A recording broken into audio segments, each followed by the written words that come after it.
Iran's ballistic missile attack was one of the largest, most complex, and involved more advanced weaponry than almost any the Mullah regime has ever launched against Israel.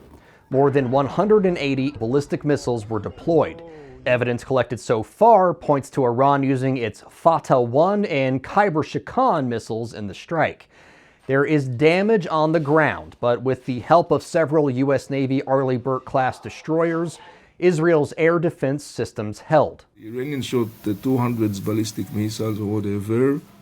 They killed one poor Palestinian who, by the way, was killed in a most horrifying way. It was really, the missile just straight fell on him when he was walking on the street. Avi Melamed is a former Israeli intelligence officer and negotiator. He's also an author who's written extensively about the pending conflict between Iran and Israel. Most of the victims of the Iranian missiles that were shot are Iranians. There has been report that 5 IRGC personnel were killed and 12 injured when one of the missiles was exploding during the launching. The whole purpose of this attack, to a large extent, the Mullah regime desperately needs to restore its crumbling image and desperately needs to send the message that it is standing and supporting its proxies while they are being crushed.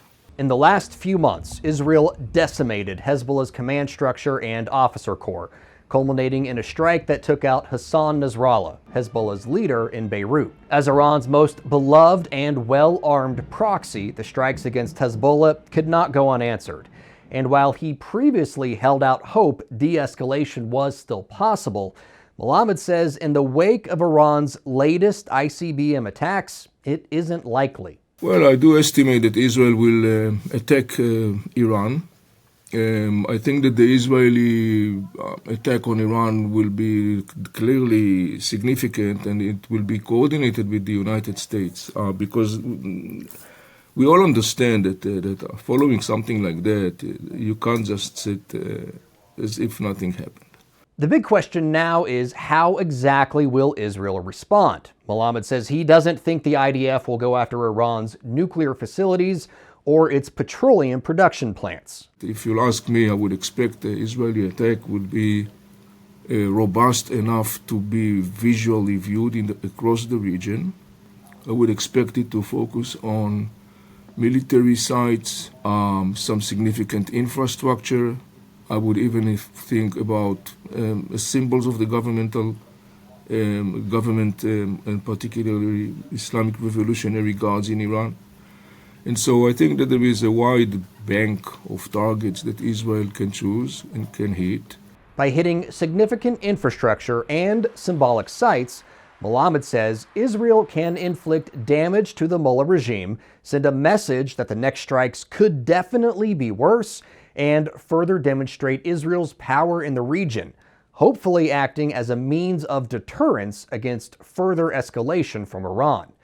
Melamed says while a direct, all-out war between the two nations can still be avoided, time may be running out for Israel and the West to figure out a way of dealing with the Mullah regime that does not end in that scenario.